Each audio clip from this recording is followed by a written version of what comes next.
Olá! Hoje é terça-feira, muita força nesta terça, tá? E aproveitando que eu estou lhe desejando muita força, dá uma curtidinha assim que você puder, assim que você gostar da primeira coisa que eu falar aqui, eu vou logo abrir com tudo, né? Aqui nesse vídeo. E também, se você gostar do vídeo, compartilhe nas redes sociais, convide amigos para participar da nossa visão independente. Eu não sou imparcial, eu sou independente, não sou governo, não sou oposição, nunca fui a minha vida inteira. Quem quiser me acompanhar, que me acompanhe, que me apresente prova de que alguma vez eu me engajei em qualquer coisa. Pois é, esse vídeo independente começa com uma conclusão, porque eu aprendi aquilo que um gênio da televisão chamado Edvaldo Pacote, paraibano de Pilar, né? Eu sempre brincava com ele, porque eu dizia, você é o maior escritor vivo de Pilar, sede do município, porque Zé Lins do Rego nasceu no Engenho. Disse o seguinte, na televisão, na imagem, você diz logo o que tem que dizer, depois você explica, né? Pois é que eu vou dizer, olha aqui, o Bolsonaro está mudando o Ministério da Saúde, está tirando um ministro e colocando outro. Um absurdo numa pandemia. É o quarto ministro na maior história de pandemia em 100 anos ou na história total do Brasil, né? E ele está mudando pela terceira vez, é o quarto ministro. Desta vez ele está anunciando, que até agora ele não mudou, né? Ele está anunciando a troca do general Eduardo Pazuello, que eu chamo de Pesadelo, e esse apelido está pegando em Brasília, não interessa se fui eu que inventei ou não, interessa que está pegando, porque ele é um pesadelo mesmo, né? Lá do Ministério da Saúde. Saúde não. Ministério da Doença. Até o Mandetta, que botava lá o colete do SUS, e agora o novo ministro civil, também médico, também vai ajudar, como se o hábito mudasse o monge, o que não é verdade, tá certo? Pois é. Depois do Taixe mesmo, ainda era Ministério da Saúde. Agora é depois do Pazuello, do Pesadelo, é Ministério da Doença. E depois outra coisa, o ministro não foi o Pesadelo, não será o Marcelo Queiroga. Oi, é Queiroga, não é Quiroga. Quiroga é uma família espanhola aqui, comum aqui em São Paulo, não Queiroga, tá? Não, o ministro é e será sempre, até o fim do seu governo, Jair Messias Bolsonaro. Pois é, o ministério agora é da doença. E nesse Ministério da Doença não tem lugar para rebeldes, né? Tem lugar para quem obedeça. E o Marcelo Queiroga, presidente da Associação Brasileira de Cardiologia, já começou mostrando que veio disposto a obedecer, igualzinho ao Pesadelo, né? O Pesadelo está saindo chutando balde, assim, confidenciando que não está gostando nada disso. E o Bolsonaro está deixando a coisa acalmar para poder tirá-lo e colocar o novo ministro, o novo subministro, digamos, vice-ministro, o novo secretário-geral. O ministro é ele, né? Pois é, ele, o Queiroga, já disse o seguinte, não existe esse negócio de Ministério da Saúde, existe o governo Bolsonaro. Existe sim, doutor Queiroga. Informe-se. O senhor não sabe nada do Ministério da Saúde. O Ministério da Saúde tem uma grande estrutura, tem grandes técnicos, grandes profissionais, tem uma história no Brasil, tem grandes ministros que passaram por lá, como Mário Machado de Lemos, que criou grande parte dessa estrutura, como José Serra, que não é médico, mas foi um grande ministro, investindo na quebra de patentes e, portanto, investindo nos genéricos, criando um campo de genéricos no Brasil, incentivando a produção de remédio para pobre, e passou a ser agora o Ministério da Doença, sob a gestão de um incompetente intendente e agora com essa perspectiva do senhor vir a assumir. A sua declaração é lamentável, mas não deixa de ser verdadeira. Não existe mais o Ministério da Saúde. O Ministério da Saúde está esperando um novo presidente da República para reconstruí-lo, para reerguê-lo. E aí sim voltará a ser o Ministério da Saúde abençoado e voltado para o povo brasileiro, o que não é agora. Agora é para atender os caprichos assassinos do presidente da República. Pois bem,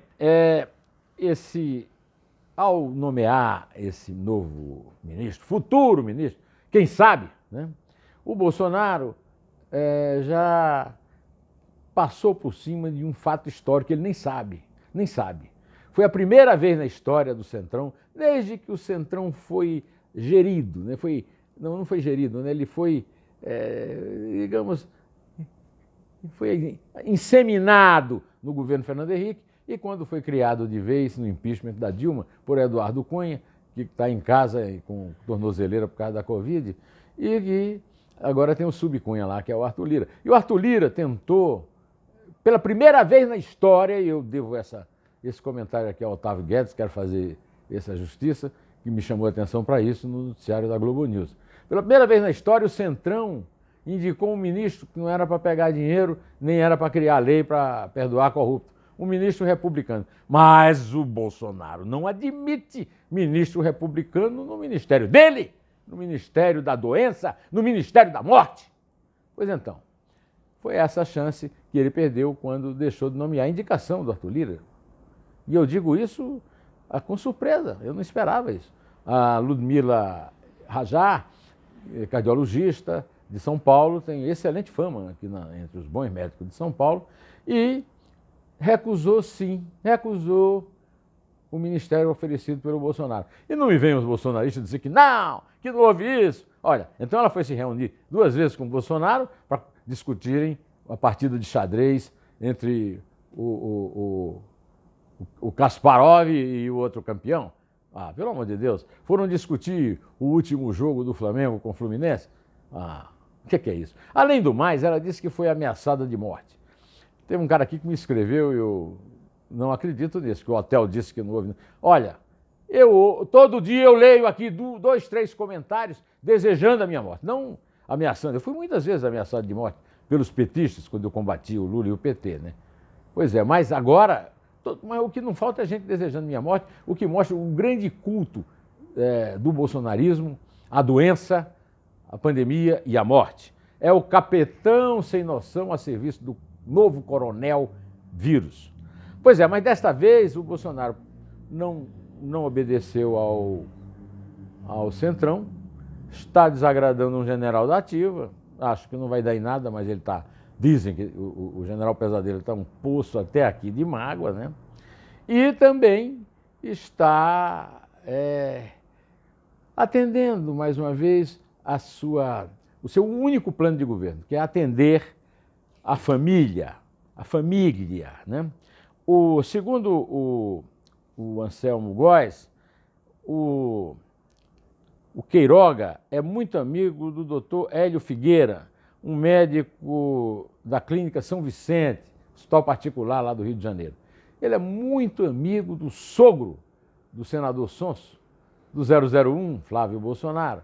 É o 001, que é o padrinho, muito embora que Eduardo Bananinha está dizendo por aí também, botando nas redes sociais, que foi ele que nomeou o ministro, né? De qualquer maneira, essa nomeação não vale grande coisa, porque eu concordo com o que está no brilhante editorial do Estadão publicado hoje, e que se chama Bolsonaro, ministro da Saúde. A esperança de mudança durou poucas horas.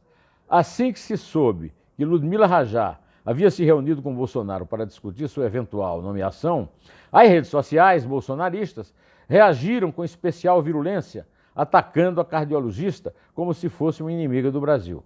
Com bom senso, a doutora Ludmila recusou o convite, informando, óbvio, que não houve convergência entre ela e Bolsonaro, pois o presidente não mudou de ideia sobre a pandemia, ao contrário do que seus marqueteiros pretendem fazer o país acreditar. E acrescentou que foi ameaçada de morte pelos camisas pardas que idolatram o presidente, o que dá a dimensão da loucura que o bolsonarismo inoculou o Brasil. E no mesmo momento em que o Bolsonaro fingia interesse em melhorar o Ministério da Saúde, bolsonaristas devidamente aglomerados e sem máscara se mobilizavam em diversas capitais em manifestações contrárias às medidas de isolamento social e de quebra a favor de uma intervenção militar. É a esses acelerados e só a eles que Bolsonaro dá ouvidos. Bom, eu falei aqui da influência da família Bolsonaro e quero mostrar mais um fato impressionante.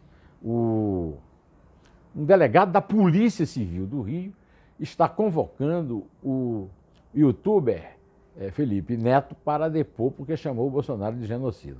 pela Lei de Segurança Nacional. A Lei de Segurança Nacional é uma lei federal que foi incorporada pela Constituição, mas não tem nada a ver com a Polícia Civil. O delegado é subordinado do Cláudio Castro, que é um bolsonarista, puxa-saco do Flávio Bolsonaro, e que criou uma delegacia especial. Essa delegacia é uma delegacia especializada em crimes contra a família Bolsonaro. Bom, mas antes de terminar, eu queria tomar um pouco do seu tempo para ler a linha fina e os 2 últimos parágrafos do artigo que eu publiquei ontem à noite no blog Neumann, no portal do Estadão. Lula cafetinou PT e prostituiu o Estado. Higienizar a ficha suja de Lula e condenar procuradores e juízes que o investigaram, processaram e condenaram é fazer o Brasil recuar à corrupção anterior a Castelo de Areia, nunca punida. Aí vem os parágrafos.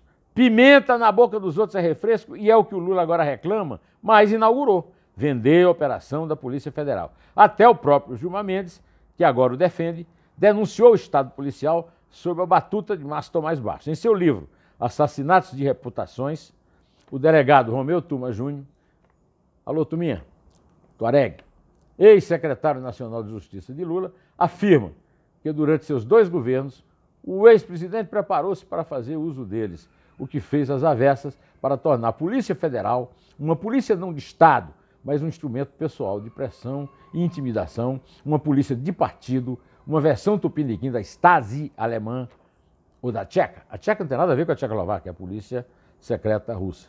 Ou seja, foi no mínimo a cafetina que vendeu o resultado da prostituição de seus correligionários e apoiadores.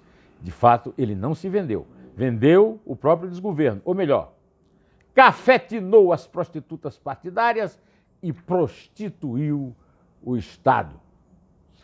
Bom, se você quer saber como é que o Marcelo Brigadeiro vai votar no segundo turno, se for uma disputa entre Lula e Bolsonaro, veja a entrevista que ele me deu e que está no ar desde sábado aqui no Neumann Entrevista, no canal José Neumann e Pinto. Por enquanto, vou ficando por aqui, direto ao assunto. Em pé, e só a verdade salvará as nossas vidas.